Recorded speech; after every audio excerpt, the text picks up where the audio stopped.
변호사를 선임했는데 상담할 때 봤던 변호사가 아닌 다른 변호사가 갑자기 경찰이나 법원에 출석하는 경우가 있습니다. 이렇게 되면 사건은 이미 망한 거고요. 여러분들께서 꼭 피하셔야 될 변호사에 대해서 오늘은 소개해 드리도록 하겠습니다. 3명의 변호사가 법을 쉽게 풀어드리는 로우맨스입니다. 오늘은 피해야 할 변호사가 주제인데요. 요즘에 워낙 변호사님들도 많고 정보도 워낙 많다 보니까 좋은 변호사님들 구하는 게 더 어려워진 것 같아요. 우리가 정말 피해야 될 변호사에 대해서 좀 오늘은 알아보려고 합니다. 제일 피해야 되는 유형 딱 하나만 골라주시면 어떤 게 있을까요? 좀 쉽게 승소를 장담하는 변호사들이 종종 있습니다. 어디를 가보니까 여기는 무조건 이긴다고 하던데요. 사실 저 입장에서는 굉장히 황당한 질문이죠. 그렇게 결과를 장담하거나 퍼센트를 몇 %다 이렇게 딱 꼬집어서 말하는 변호사 같은 경우에는 피해야 될 변호사죠. 무죄, 네. 100%, 집행유예 100% 이런 변호사 피해야 됩니다. 좀 재판 단계에서 선고유예라는 것도 있거든요. 재판 단계에서는 가장 이제 저희가 선처를 받을 수 있는 게 선고유예라는 건데 확률이 굉장히 낮지 않습니까? 선고유예 받아보셨어요? 선고에 전 한 네. 2건 정도 받아본 적은 있습니다. 그러니까 변호사 생활 중에 지금 2건 정도 보신 거잖아요. 네네네. 받는 게 쉽지 않은데 뭐 이런 선고유예에 대해서도 자기들이 맡으면 무조건 이제 선고유예를 보장할 것처럼 이제 그렇게 말하는 경우도 있고 이제 그거를 저희 상담 오시는 상담자분께서 어디서는 이거를 선고유예를 받아준다고 했는데 뭐 변호사님은 뭐 어떠냐 이런 식으로 물어보면 되게 황당하죠. 어떤 변호사가 했는지 사실 좀 궁금하기도 하고 한데 결과를 장담하는 변호사는 수입 목적으로 하는 말이기 때문에 좀 그런 변호사는 좀 피하시는 게 좋지 않을까 첫 번째로 말씀을 드리고요. 지나치게 저렴한 수임료로 현혹하는 변호사 피해야 되지 않나 싶습니다. 너무나 저렴하면 신경을 그만큼 덜 쓸 수밖에 없죠. 저희 변호사 업계에서는 어줍잖게 비용을 쓰게 되면은 이렇게 안 쓰는 것과 똑같다. 매몰 비용이 되는 경우가 많은 것 같은데 변호사님은 얼마까지 들어보셨어요? 착수금을 아예 받지 않고 진행하는 그런 법인도 제가 발견을 했습니다. 법인에서 뭐 정확히 뭐 어떻게 진행을 하신지는 알 수 없는데 저희도 일을 하기 위해서는 충분히 비용을 저희가 받아야 사건에 들어가는 어떤 자원을 조달하기 위해서 비용을 쓰는 것이기 때문에 비용을 받지 않고 좀 진행을 한다는 것은 조금 이해가 되진 않습니다. 제가 한 가지만 좀 덧붙여서 말씀을 드리면 싼 게 비지떡이라는 그 말이 있지 않습니까? 선임하시는 단계에 있으시면은 싼 게 비지떡이 맞을 가능성이 매우 높습니다. 그렇기 때문에 변호사 사무실 고르실 때 비용이 저렴하다고 해서 그 사무실을 덜컥 선임하지 마시고 비교해 보시고 선임을 결정하시는 것을 추천드립니다. 더글로리에도 그런 말 있잖아요. 변호인단 잘 꾸려. 살면서 제일 아끼면 안 되는 비용이 변호사 비용이야.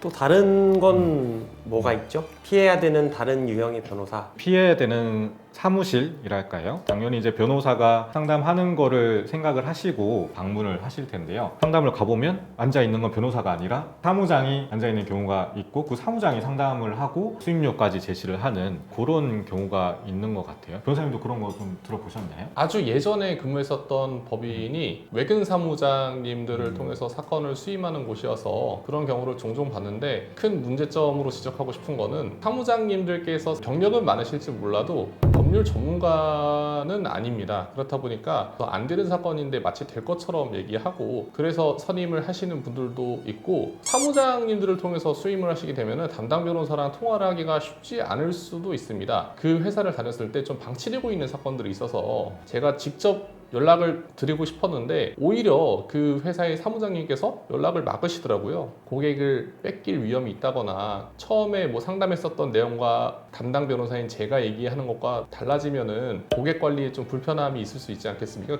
그렇기 때문에 좀 막는 것 같은데 그런 회사가 있으면 좀 의심을 하고 그런 회사에 맡기지 않는 것을 좀 추천드리는 편입니다. 내가 상담을 하는 변호사가 실제 사건을 수행하는 게 맞는지 요 점도 좀 선임을 하실 때 충분히 고려를 하실 사항인 것 같아요. 저희 사무실은 당연히 이제 제가 처음부터 연락을 드리고 상담을 진행하고 진행도 제가 직접 하니까요. 이제 그 부분은 걱정 안 하셔도 될 것 같습니다. 혹시 찍새, 딱새라는 거 들어보셨어요? 네, 전 들어봤습니다. 네, 저는 이게 최근에 처음 들어본 표현인데요. 변호사 업계에서는 상당히 통용되고 있는 표현인 것 같은데 정확히 무슨 표현인가요? 찍새와 딱새는 구두방에서 일하시는 분들에 대한 은어인데요. 찍새라는 것은 그 구두방에서 영업을 좀 주로 하시는 분들, 그리고 딱새는 찍새라고 일컬어지는 분들께서 구두를 가져오시면 구두방에서 구두를 닦는 그 실무를 하시는 분들을 일컫습니다. 변호사 업계에도 좀 통용이 돼서 인사인 변호사님들이 찍새 역할을 해서 사건을 좀 물고 오면은 법원 전관이 소송 업무를 수행하는, 소위 말해서 딱새 역할을 하는 그런 분들이 있습니다. 네, 그것을 이제 찍새와 딱새라고 부르고 있습니다.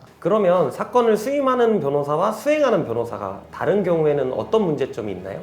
아무래도 그 사건을 수임하시는 분들은 수임에만 집중해서 좀 무리한 수임을 많이 하시게 된다는 겁니다. 실제로 그렇게 무리하게 수임하시는 분 만났다가 좀 사건 망치시면은 나중에 재판 때 포승줄 차고 연문으로 나가시게 될 수도 있으니까 그런 거는 좀 조심을 해주셨으면 좋겠습니다. 그 다음에 이제 몇 가지 간단한 걸로 연락하는 변호사가 자꾸 바뀌는 경우는 좋지 않은 것 같아요. 이제 저희 사무실은 이제 그럴 일은 없는데 규모가 있는 법무법인들 같은 경우에는 그런 경우가 조금 있죠. 어떤 경우에 연락하는 변호사가 바뀌게 되나요? 연락하는 변호사가 자꾸 바뀐다는 것은 사건을 담당하는 담당 변호사가 바뀐다는 건데요. 그 경우에는 변호사가 퇴사를 하기 때문에 벌어지는 일입니다. 퇴사 주기가 매우 짧으면은 그거는 결코 그 회사에 대한 좋지 않은 시그널이기 때문에 의뢰인분들께서 좀 선택을 하실 때 변경이 잦은 편인지 확인을 해보시고 선임에 참고하시길 바랍니다.